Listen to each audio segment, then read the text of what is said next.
पक्का उतारूंगा तेरा किसी ने। ठीक है भैया, देखिए बॉयस, देखिए तो भैया लास्ट क्लास में हमने इंपल्स के बारे में सभी चीजों को विस्तृत रूप से जाना था, ठीक है, और अच्छे से पढ़ा था।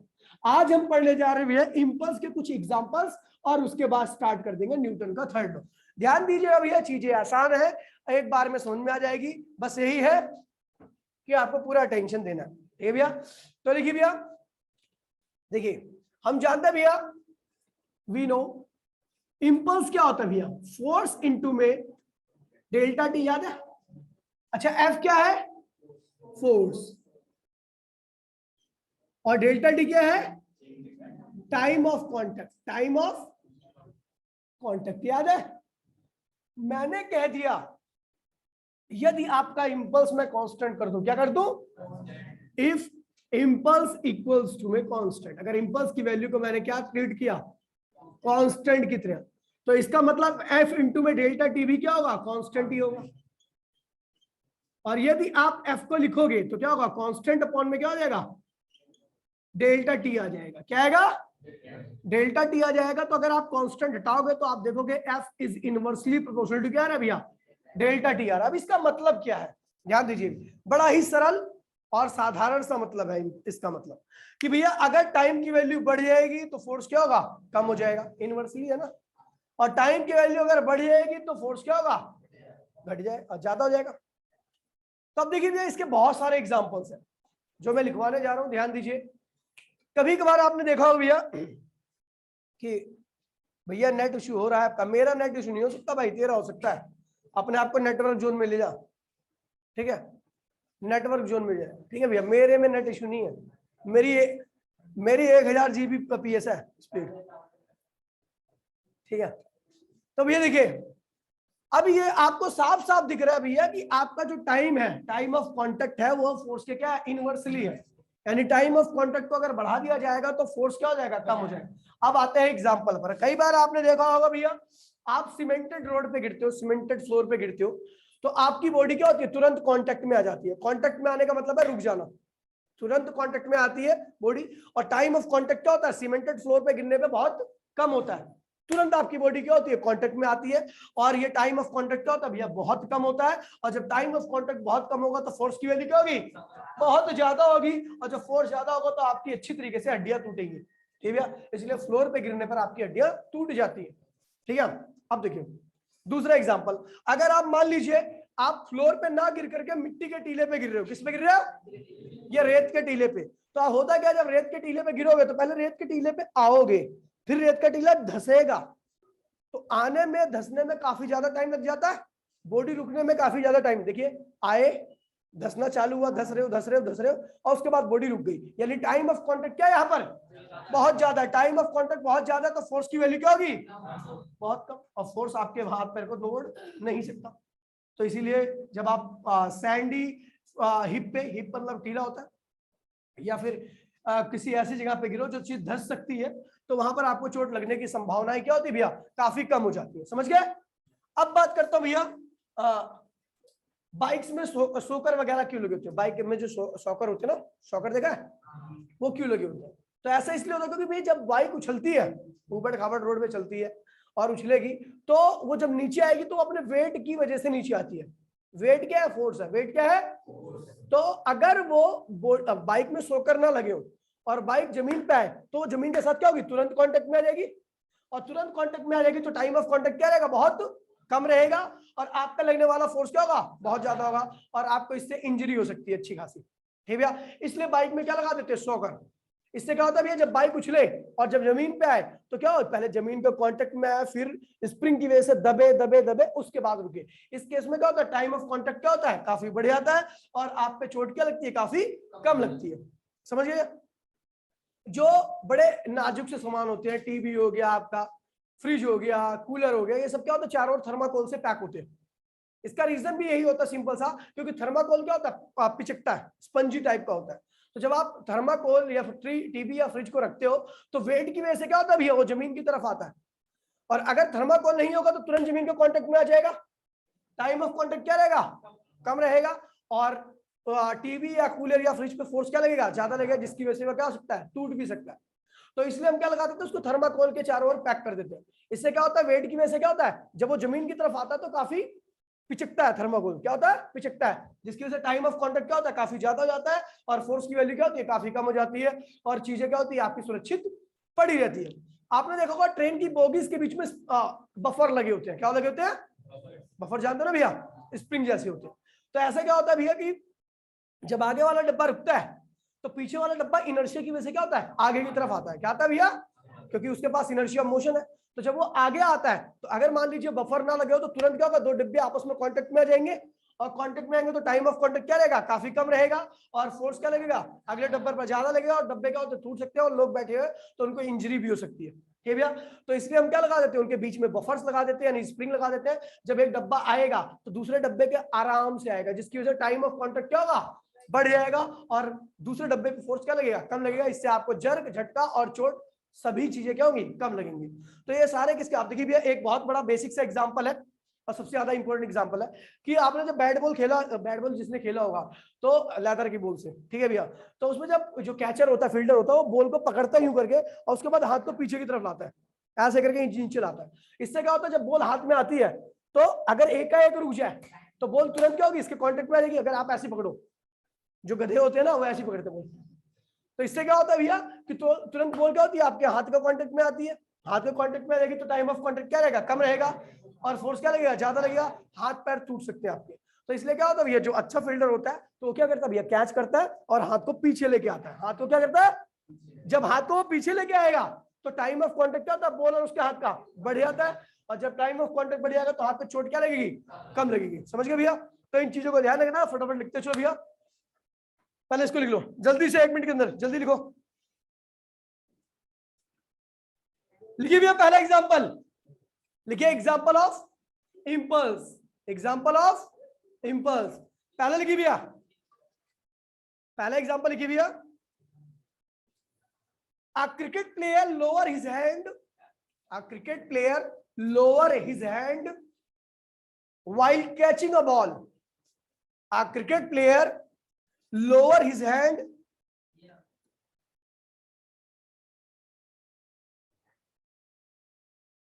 अब मैं बोल रहा हूं, a cricket player lower his hand while catching a ball. While कह रहा भैया एक क्रिकेट प्लेयर जो होता है भैया, वो जब बॉल को कैच करता है तो हाथ को क्या करता है, पीछे भी करता है, ताकि टाइम ऑफ कांटेक्ट क्या हो जाए, और फोर्स क्या लगे। रीजन तो नहीं लिखवा रहा मैं, बस इतना ध्यान रखना, ठीक है भैया, बता दिया आपको। सेकंड लिखिए भैया, second example, a person falling from a certain height, a person falling from a certain height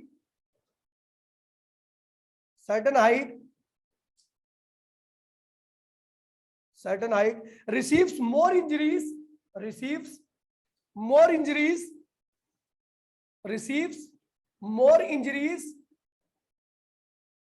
when he falls on cemented floor, when he falls on a cemented floor, when he falls on a cemented floor,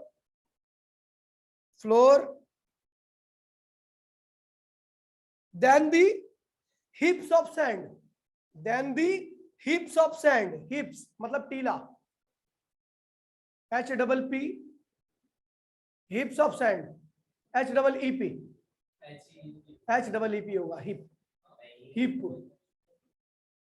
heap of sand, ठीक है भैया। तो कह रहा है भैया एक बंदा जो सीमेंटेड रोड पे गिरता है उसको ज्यादा इंजरीज होती है, और जो एक सैंड के टीले पे गिरता है उसको कम इंजरी होती है। रीजन जग जाहिर है, क्या भैया, जब वो सीमेंटेड फ्लोर पे गिरेगा तो उसकी बॉडी तुरंत क्या होगी, कांटेक्ट में आ जाएगी, टाइम ऑफ कांटेक्ट क्या रहेगा, बहुत कम, और इंजरीज क्या होगी, क्योंकि फोर्स क्या लगता है ज्यादा। जब वो हिप ऑफ सैंड पे गिरता है तो पहले सैंड धंसता है, फिर रुक जाएगा, टाइम ऑफ कांटेक्ट क्या है ज्यादा, फोर्स क्या होगा। चलो भैया समझ गए। 2 सेकंड भी बहुत होता है, 1 सेकंड भी बहुत होता है, ठीक है भैया, हो गया। अगला लिखिए भैया, automobiles are provided with shockers, automobiles are provided with shocker automobiles are provided with shocker. कह रहा भैया जो ऑटोमोबाइल्स होते हैं ना उनमें क्या लगाए जाते हैं, सॉकर। रीजन क्या होता है भैया, ऑटोमोबाइल उबड़ खाबड़ रोड में चलता है तो क्या होता है भैया, उछलता है और फिर कितने फोर्स से आएगा नीचे, अपने वेट की वजह से आएगा, अपने वेट की वजह से आएगा नीचे। और जैसे ही वेट की वजह से नीचे आएगा, अगर उसके अंदर सॉकर नहीं रहेंगे तो गाड़ी क्या होगी, तुरंत क्या होगी, जमीन के कांटेक्ट में, टाइम ऑफ कांटेक्ट कम और इंजरीज क्या होगी, ज्यादा होगी। अब सॉकर लगाना सिखा होता भैया, सॉकर लगाने से क्या होगा भैया, बाइक उछलेगी फिर आएगी जमीन पे तो दबेगी, दबने के बाद आके रेस्ट में होती है, यानी इस केस में टाइम ऑफ कांटेक्ट क्या होता है, ज्यादा हो जाता है और इंजरीज क्या होती है भैया, कम होती है। हाँ भाई क्लास है 12 बजे, ठीक है भैया, समझ गया। अगला लिखिए example. Buffers are provided, buffers are provided, buffers are provided, buffers are provided between the bogies, bogie, BOGGIES, bogies, buffers are provided between the bogies of train, between the bogies of train।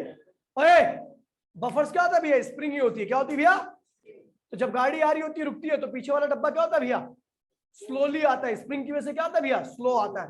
अगर slow आएगा तो time of contact क्या होगा, बढ़ जाएगा, force क्या लगेगा, कम, injuries क्या होंगी, कम, नुकसान क्या होगा, कम लगेगा।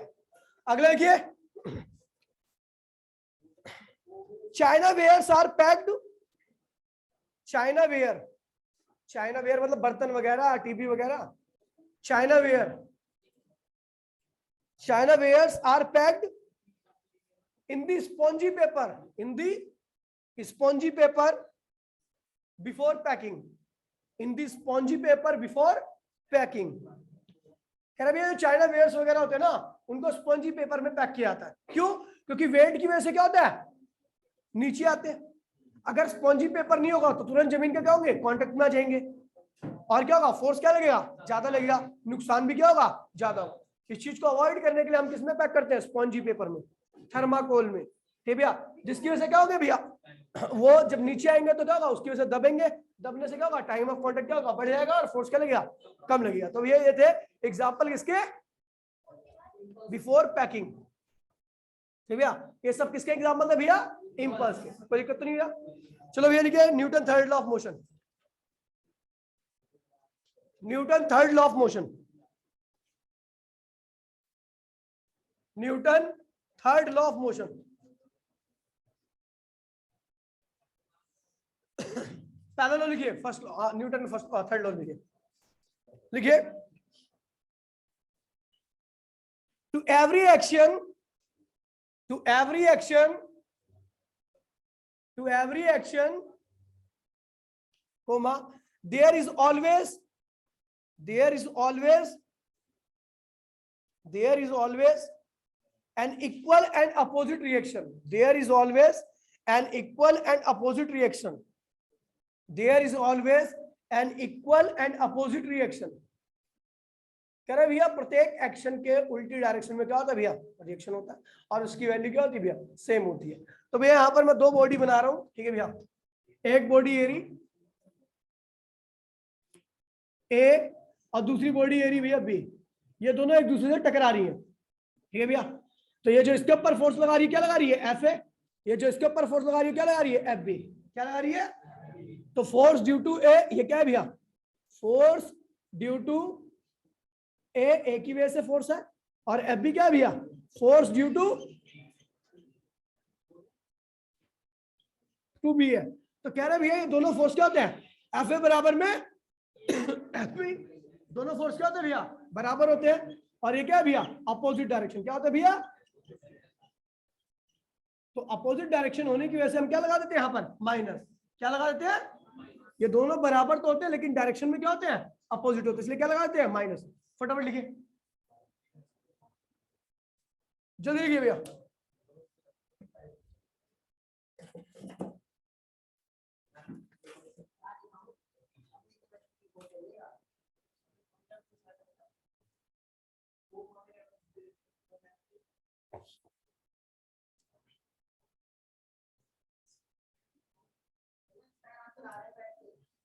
बेटा मैं भी तेरे को चला दूंगा, मैं कौन है?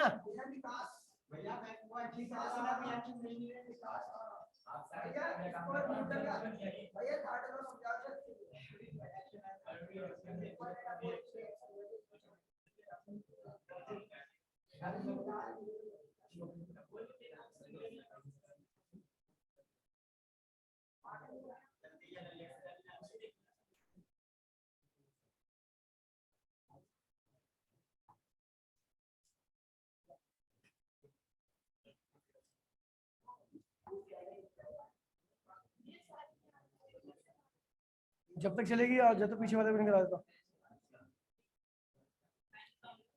ओके भाई, आगे बढ़े।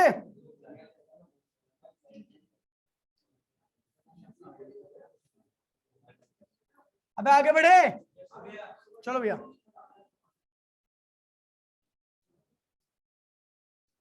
लिखिए भैया, आगे के नोट्स लिखिए फटाफट, इसी के बारे में पॉइंट्स लिखिए।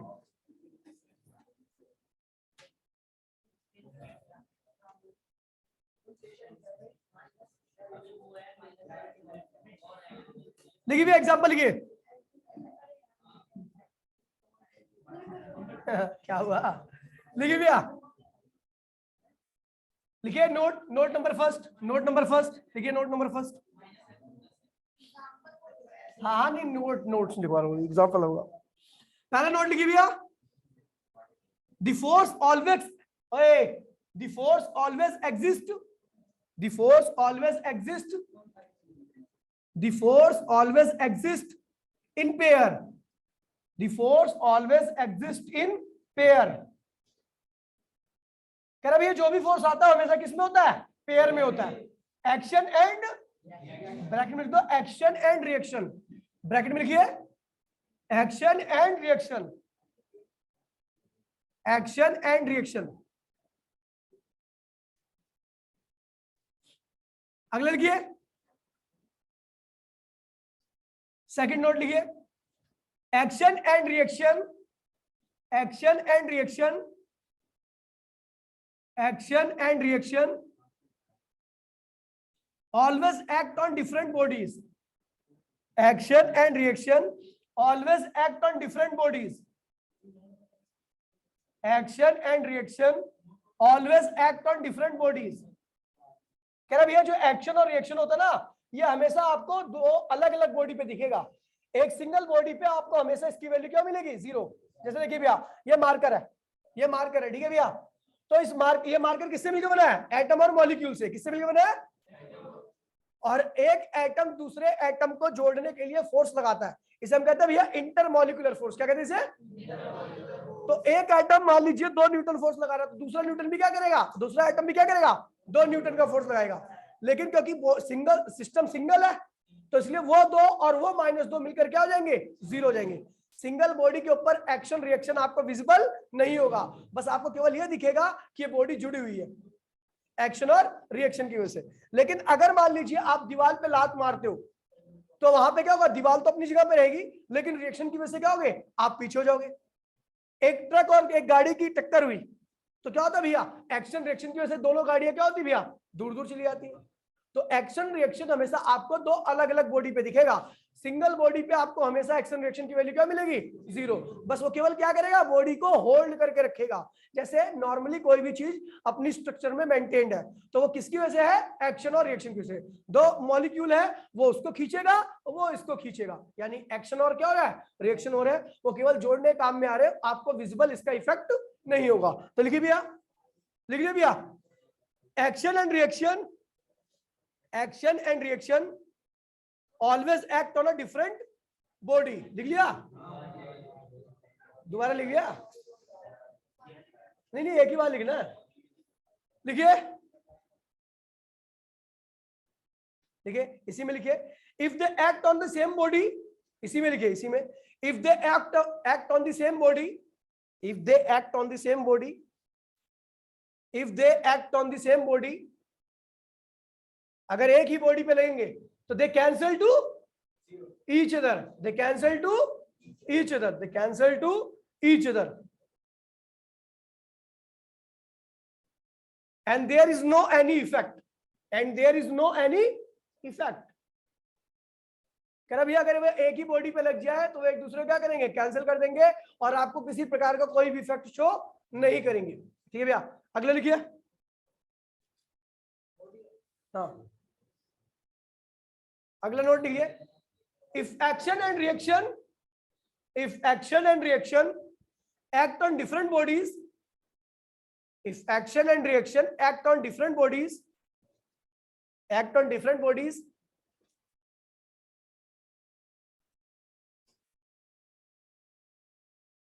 they do not cancel to each other, अगर ये अलग अलग बॉडी पे लग रही है तो एक दूसरे को कैंसिल नहीं करेंगी।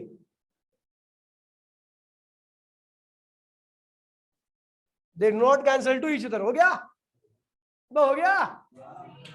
चलो लिखिए भैया, example of Newton third law of motion, example of Newton third law of motion. जल्दी लिखिए।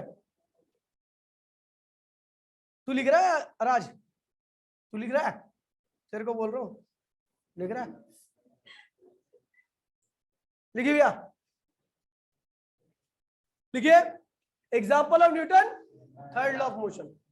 देखिए फर्स्ट एग्जांपल लिखिए भैया। देखिए इसके एग्जांपल बड़े प्यारे हैं, बहुत अच्छे हैं, बहुत खास एग्जांपल है। ठीक है भैया, और आपकी डेली लाइफ से जुड़े हुए। पहले लिखिए भैया, a book kept on the table, a book kept on the table, एक बुक टेबल पे रखी हुई है, तो उसमें भी एक्शन रिएक्शन है, न्यूटन थर्ड लॉ है। 4 लाइन छोड़ दीजिए। A book kept on the table, 4 line छोड़ दीजिए। 4 ही गिन रही है, 5 नहीं छोड़ सकती। गिन, बता रहा हूं अभी थर्ड लो कैसे है। फर्स्ट लो हो सकता है लेकिन थर्ड लो कैसे इसमें। अब book kept on the table, एक बुक टेबल पे रखी हुई है, वो भी क्या है, थर्ड लो का एग्जांपल है। किसका है? अब कैसे है उसके लिए 4 लाइन छोड़ दीजिए, आगे बढ़िए। लिखिए भैया अगला एग्जांपल, वाइल वॉकिंग, वाइल जब walking comma we press the ground, while walking we press the ground with our feet, press the ground with our feet in the backward direction, जब हम चलते हैं तो पैरों से जमीन को पीछे की तरफ क्या करते हैं भैया, धकेलते हैं, पीछे की तरफ धकेलते हैं।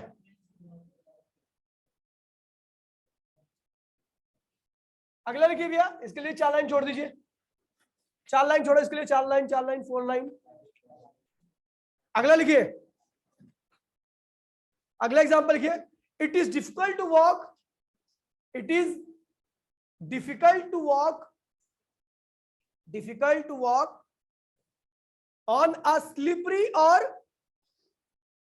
Sandy road, on a slippery and sandy road. कह रहा भैया ये मुश्किल होता है स्लिपरी और सैंडी रोड पे चलना, रेत वाली जगह पे चलना। पता है क्यों? चलो इसको तो अभी भी लिखवा देता हूं, इसके लिए जगह नहीं छोड़नी है आपके लिए। देखिए जब आप स्लिपरी या सैंडी रोड पे चलते हो, स्लिपरी की बात करता हूं, तो स्लिपरी पे जब आप पैर लगाओगे तो पैर आपका क्या होता है, फिसल जाता है। क्या होता है भैया? तो एक्शन क्या लगता है, कम। एक्शन क्या लगता है? जब आपका पैर फिसल जाएगा तो आप प्रॉपर एक्शन नहीं लगा पाओगे जमीन पे, और जब प्रॉपर एक्शन नहीं लगता तो रिएक्शन भी प्रॉपर, और जब प्रॉपर रिएक्शन नहीं आएगा तो आप आगे अच्छे से नहीं चल पाओगे। अब देखिए सैंडी की बात करो, जब आप सैंडी ग्राउंड पे चलते हो तो पैर को दबाते हो, पैर से जमीन को दबाते हो, और जमीन अगर सैंडी है तो क्या होगी, वो धसेगी तो टाइम ऑफ कांटेक्ट क्या होगा, बढ़ जाएगा। फोर्स क्या हो जाएगा, यानी एक्शन वाला फोर्स क्या हो गया, कम, तो रिएक्शन वाला फोर्स भी क्या होगा, और रिएक्शन वाला फोर्स कम आएगा तो आपकी मोशन भी अच्छे से नहीं हो पाएगी। समझ गए भैया? तो यहाँ पर सारा फोर्स का लोचा है, एक्शन का लोचा है। एक्शन अगर अच्छे से लगेगा तो आपकी मोशन भी क्या होगी, अच्छे से होने वाली है, क्योंकि रिएक्शन भी क्या होगा, अच्छा ही आएगा। लिखिए रीजन, इसका रीजन लिखिए भैया, reason,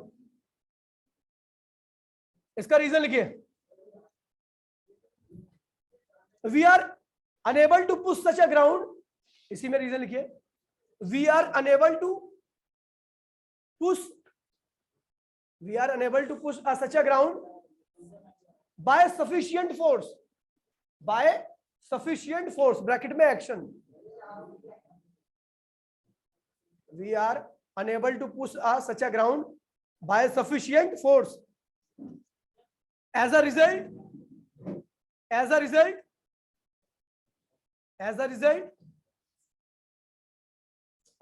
comma, the force of reaction is not sufficient. As a result, comma, as a result, comma, the force of reaction is not sufficient to help us forward direction. To help us forward direction. कह रहा भैया, ए भाई बंद कर दे यार, बकवास मत कर. अब बेटे चेक. नहीं कोई काम नहीं भाई, प्लीज. अब as a result, comma, the force of reaction not sufficient to help us to move. कह रहा भैया दोबारा, to help us to move ना. हाँ एक बार देखिए भैया दोबारा से बता रहा हूँ भैया, स्लिपरी ग्राउंड पर और सैंडी ग्राउंड पर आप प्रॉपर फोर्स नहीं लगा पाते, जिसकी वजह से रिएक्शन प्रॉपर नहीं आता और आपको आगे बढ़ने में क्या होती है भैया, दिक्कत होती है. अगला एग्जांपल लिखिए भैया, व्हाइल स्विमिंग. देखिए अगला एग्जांपल लिखिए, while swimming comma a person pushes water. While swimming, comma, a person pushes water with his hand in the backward direction.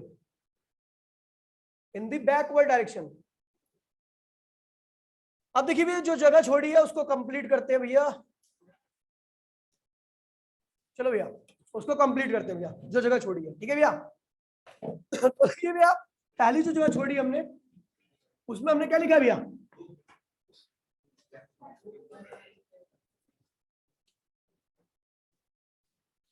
देखिए पहला बुक है. तो भैया ये बुक पड़ी हुई है आपकी टेबल पे. बुक इज रिटन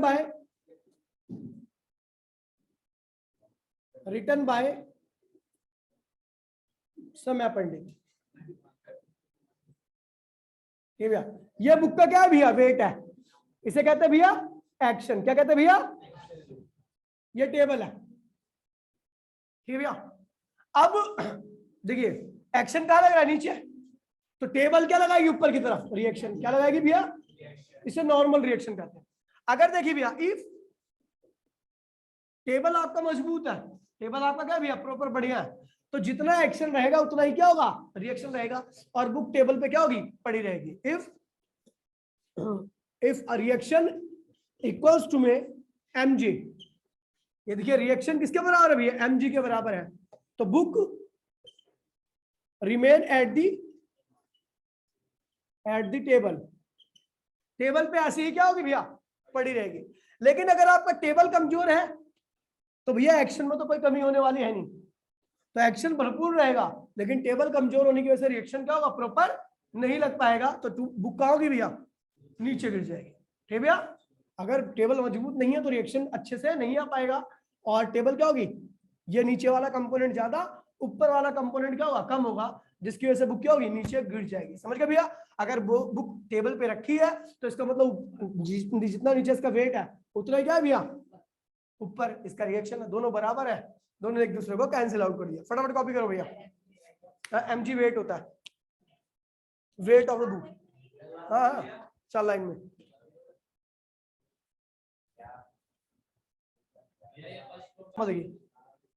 कौन सा भैया, जब हम आगे की तरफ बढ़ते हैं तो हमेशा जमीन को धकेलते हैं पीछे की तरफ. देखिए कैसे, जब आप जमीन पे पैर आगे बढ़ोगे तो हमेशा अपने पैर को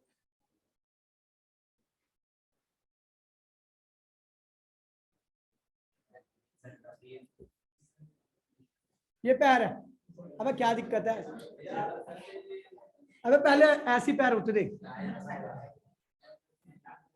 हे भैया तो ये जमीन को आप इधर की तरफ देखिए भैया, ऐसे धकेलोगे, इसे कहते हैं एक्शन. क्या कहते हैं इसे भैया, तो इधर क्या आता है भैया, रिएक्शन. क्या आता है भैया, ये एंगल क्या है भैया, थीटा. क्या है, तो इसको कहते हैं रिएक्शन कॉस थीटा. और इधर क्या होता है, रिएक्शन